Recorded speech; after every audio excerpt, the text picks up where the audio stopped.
ஒரு பொருள் வாங்குறோன்னா அதனுடைய வேல்யூ நமக்கு தெரிஞ்சிருக்கணும். அப்போ தான் அதனுடைய ரிசல்ட் நமக்கு நல்லதாக கிடைக்கும். ஆர்கானிக் கோனுக்கும் கெமிக்கல் கோனுக்கும் என்ன வித்தியாசம்? ஃபங்க்ஷன்னா மட்டும்தான் நான் கோன் யூஸ் பண்ண போகிறேன், இல்லை நான் ஒரு பிரைட் அப்படின்னா தான் நான் யூஸ் பண்ண போகிறேன், அதுக்கு எதுக்கு இவ்வளோ இம்பார்ட்டன்ட் கொடுக்கணும் அப்படின்னிங்கன்னா கண்டிப்பாக கொடுத்து தாங்க ஆகணும். ஆர்கானிக் கோனில் only natural powder, essential oil and pure water தான் ஆட் பண்ணுவாங்க. பட் நீங்கள் கெமிக்கல் கோனுன்னு போனீங்கன்னா பிபிடி இன்னும் 2 கெமிக்கல் இருக்குது, நான் அதை நேம் சொல்லலை. எதுக்கு ஆட் பண்ணுவாங்கன்னு பார்த்தீங்கன்னா இன்ஸ்டன்ட் கலரிங் ப்ராசஸ்க்காக ஆட் பண்ணுவாங்க. அதில் இன்னும் சிந்தட்டிக் ஃப்ரேக்ரன்ஸும் ஆட் பண்ணுவாங்க. இதனால் வர side effects skin redness, irritations, maybe in future skin cancer வரதுக்கு கூட வாய்ப்பு இருக்குது.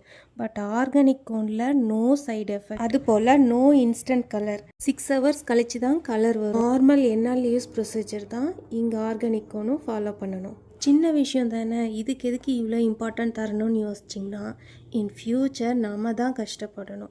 ஸ்கின்ல அப்ளை பண்ணுற ப்ராடக்ட்டும் நம்ம இன்டேக்காக எடுத்துக்கிற ஃபுட்டுக்கும் கண்டிப்பாக இம்பார்ட்டன்ட் கொடுத்து தாங்க ஆகணும். பிகாஸ் கிட்ஸ்லேருந்து வயசானவங்க வர கோனு விரும்பி யூஸ் பண்ணுறாங்க. பெட்டர் ஃப்ரெஷ் லீவ்ஸ் எடுத்து நீங்கள் யூஸ் பண்ணுங்கள். அப்படி இல்லை அப்படின்னா ஆர்கானிக் கோன் சூஸ் பண்ணுங்கள். So please avoid chemical cone.